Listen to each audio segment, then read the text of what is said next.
Oh, well, here we go. Alright, anyway. This is Firewatch. My mic was on, so sorry. It's Firewatch. So, you know, we did all that.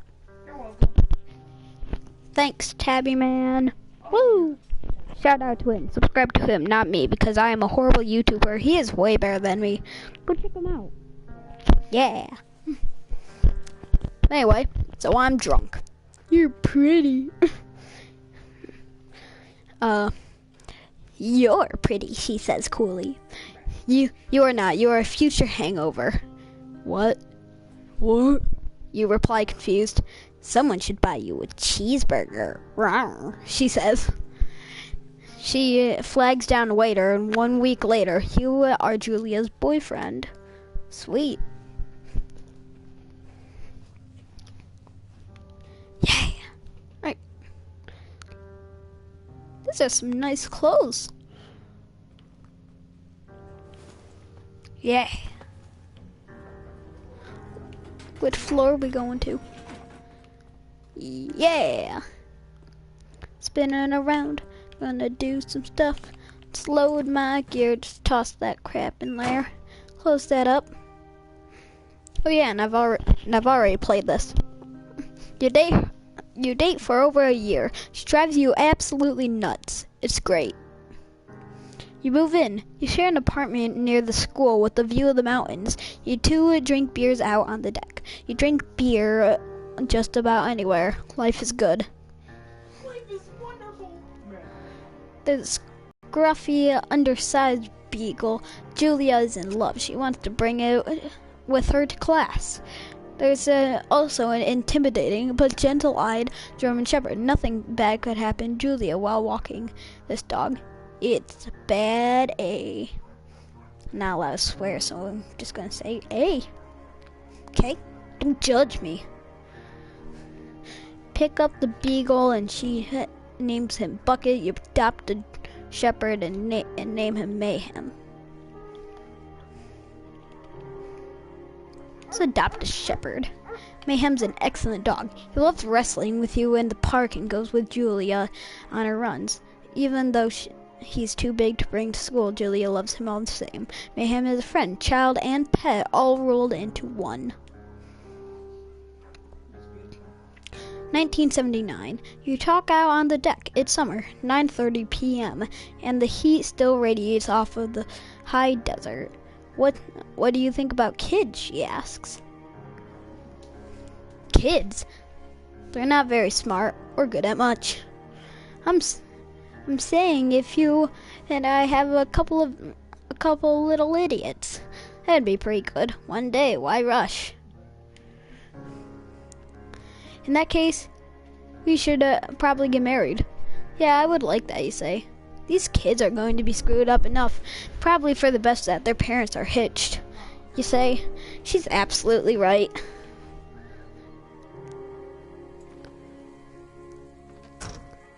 There's my wonderful truck. Alright, so where am I? Trailhead. What a wonderful map. Alright, don't forget to check in. No fireworks warning. Thoroughfare trail is not recommended for inexperienced hikers. You're in their country. Learn to live with bears. I don't want to live with bears, okay? Don't tell me to live with bears. I love the scenery. But it'd make it so much better if there were animals that you could see. I mean, there are animals, but you just can't really see any. It's a Thursday night, and Julia is 4 hours late. She doesn't call. You're worried and getting angrier by the minute. She walks in after you've gone to bed. She's not quite drunk, but she's clearly been having a fun time. You fight when she gets between the sheets. I'm gonna ignore her so that she doesn't go, oh, I was having a great time. Don't be, getting all up in my grill. I was just having a fun time. Jeez. Sure you're worried, but I don't care. You You don't touch each other all night. The next day, you feel guilty for being so angry and ask her about her evening. She says it was great. You hold on to a tiny pill of resentment. You make some coffee and go to work. Julia still likes to draw. She draws plants from her research. She draws all the places you go. She draws you. You pose up and flex like He-Man. You frolic like a Victoria's Secret model. To be a He-Man. Oh, by the way, for the part that is coming up, guys, just cover up your screens because, you know, I can't really censor this because I can't edit a live broadcast. But, so just cover up the screen so that, for censorship, because there's inappropriate things coming up. You look awesome. Are you sure about that? I wish I could just look away from it, but, you know, I can't. Or can I? Can I? I hope I can. 2 forks, fire, look out. Oh my god, that's so inappropriate. Cover up your screen. No, it'll be coming up. Yeah, I know exactly what part you're talking about. Yeah. 1982. During the summers, you and Julia enjoy walking Mayhem at night. There's a festival in town. It brings in folks from faraway places. One of them tries to mug you with a knife. Ooh. Mayhem runs away. Make me move! Dog! Julia yells. She gets flustered and has trouble speaking when she is stressed. You confront the attacker. You scare him away. You beat his goddamn face in.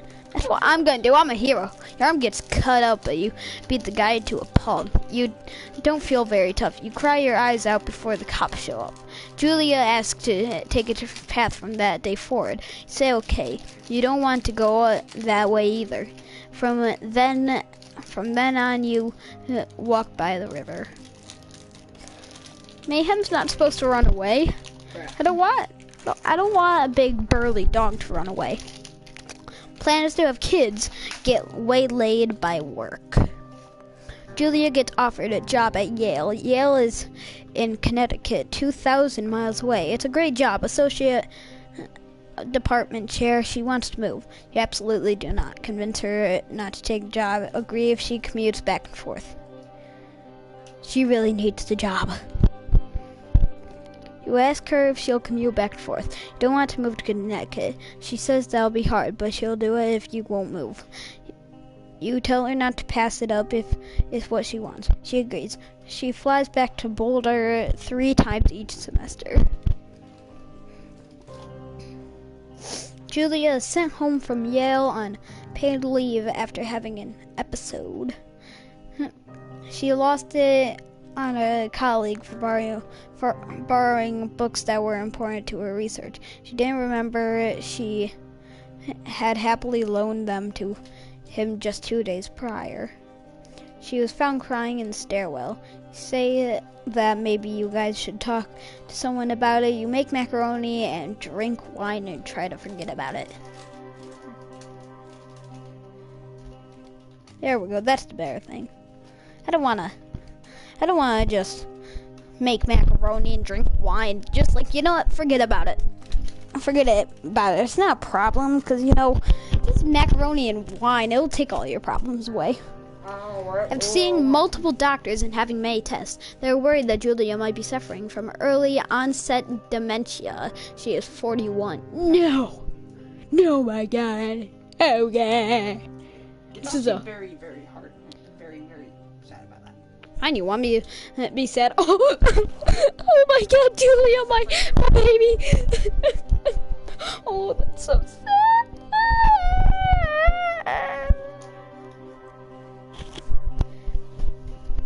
There, was that good enough, Tabby Man? Jeez. You both decided to keep it a secret for now. Alright, this part, just cover. No, I am not picking it up. Why? Because this is the censor part. I'm always butt to pick it up. Well, there's no going on. without picking it up. So just cover your screens, guys. Please, for the love of John Belushi. Because I can't censor a live broadcast. Look, nope, not gonna see it. There we go. Now no one can see it. Don't look down. I hate you. Jeez. My ham is getting older. He's got silver hair down his back and slows down at night. You and Julia walk him to the bar to see your friends, and it feels like nothing has changed. Julia goes back to the university. Julia's affliction gets worse. She can't remember things in class. Her research is in shambles. She drives her car to the next town over for no particular reason and has to be brought home by the police. She is devastated. She is sent home on permanent medical leave. Some days you get the Julia who calls you a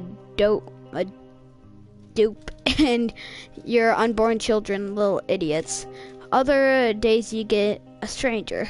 She pulls you into bed to make love.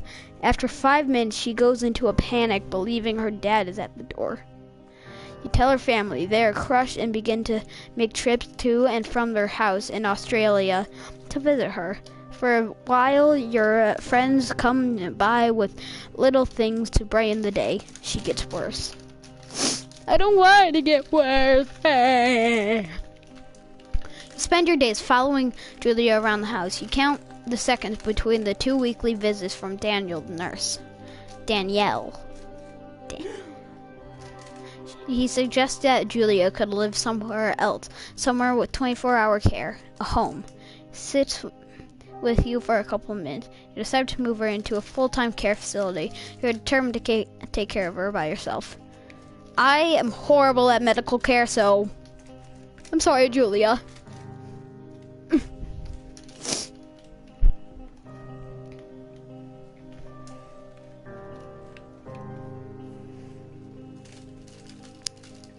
Scenery, though. It's beautiful.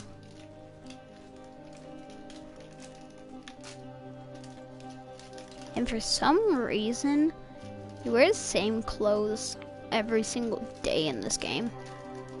Don't give them any spoilers. Clothing isn't spoilers. Your family agrees with your decision. You find a fantastic place in Boulder and move her there. You see her every day, then every other day.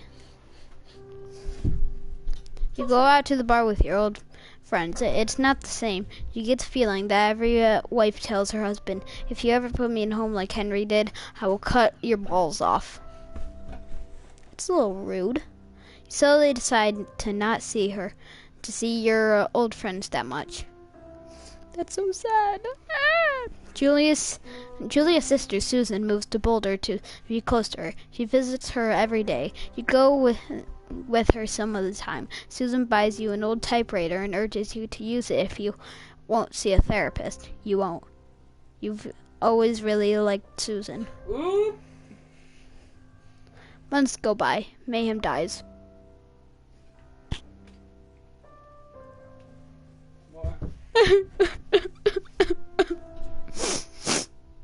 Julia doesn't remember him when you tell her. Sometimes it takes her a minute to lock in on you. In the back of your mind, yet you believe it's not because you see her less and less, and seeing her less and less makes her forget you more. You think summer is coming, and you see an ad in the paper for a job. A fire job. You take it. Yes, I take it, and I'm proud. I'm not proud. I never was. I never will be. Okay.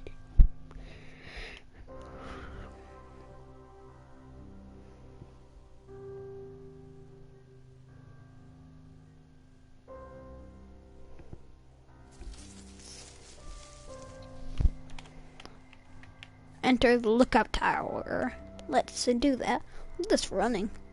So manly. Just like I pose like He-Man. So manly. So manly. Yeah. And Here it is. My tower that is very boarded up. Here it is. My tower. Let's turn on the power. Here it is. My tower. Let's turn on the power. Let's go. Hello.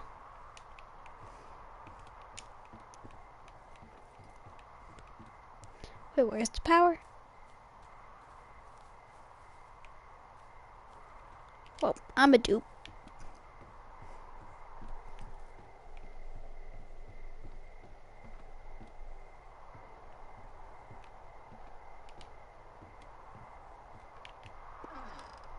This is my place and I completely forgot where the power is. Hello, Two Forks Tower.